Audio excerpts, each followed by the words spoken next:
sempat ada yang bilang lu kok berani banget bahas sesuatu yang sangat-sangat berbahaya gitu, naruh kepala lu. Hal kayak gini bisa terjadi. Tahu kesimpulannya apa? Kesimpulannya simpel, lu gak akan pernah bisa menyenangkan semua orang. Yes. Sudah melakukan segalanya untuk orang lain, tetap aja ada orang melihat lu sebagai seorang yang jahat, seorang yang egois, seorang monster, seorang yang benar-benar tidak punya sisi positif ataupun kebaikan dalam dirinya. Siapapun, Nabi Muhammad udah sebaik itu juga tetap ada yang benci, Yesus sudah sebaik itu juga tetap ada yang benci, Siddhartha Gautama udah kayak gitu juga tetap ada yang benci. Jadi ya itulah realita yang kita hadapi, itulah society yang kita hadapi dalam sehari-hari. Gue gak tahu cara sukses, gue gak tahu cara berhasil, tapi gue tahu pasti cara gagal. Cara gagal adalah ketika lu berusaha menyenangkan semua orang.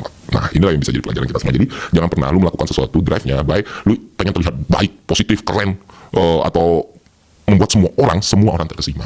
Karena kenapa demikian? Karena ketika lu punya drive seperti itu dan lu mendapatkan komen seperti ini, ya apapun yang udah lu perjuangkan, apapun yang udah lu lakukan, apapun yang udah lu perbuat jadi sia-sia, bos.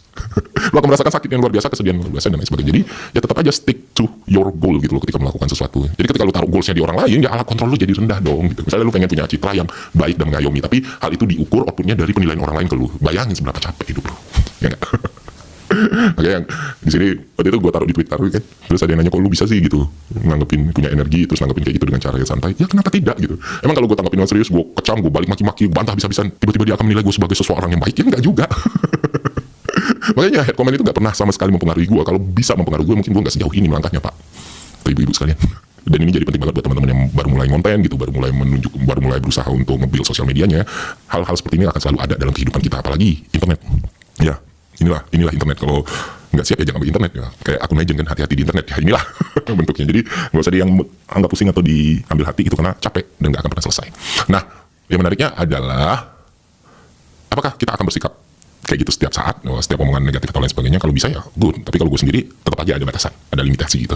Tetap aja ada komen atau respon yang bakal gue respon dengan serius, keras atau bahkan lebih keras atau bahkan lebih kejam.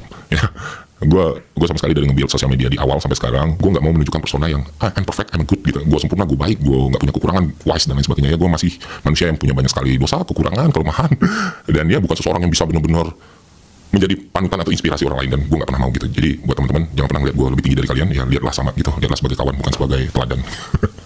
Nah batasan apa yang gue berikan ya, misalnya komentarnya itu udah bisa berdampak buat orang lain, isinya fitnah, sesuatu yang tidak gue lakukan tapi dia bilang gue lakukan, itu biasanya gue respon gitu loh, dan memberikan collateral damage untuk yang lebih luas, karena itu menakutkan kan kalau kita biarin hal-hal kayak gitu. Tapi juga gak perlu getting emosional gitu, tinggal jelasin and done. Nah itu mungkin cara bagi internet yang oke ya sejauh ini yang gue tahu. Selebihnya ya gue cuma lagi pengen ngobrol aja ke teman-teman gitu, karena menarik ini diobrolin. Dan kayaknya kita bentar lagi 1 juta subscriber. Awalnya 800 ribu gue udah semangat ya, wah udah mau 1 juta, ini fast 890an mau 900, ya ngapain buru-buru ya, santai aja lah. 1 juta itu udah kayak threshold yang beda gitu. Jadi mau subscribe monggo, nggak mau subscribe monggo silahkan.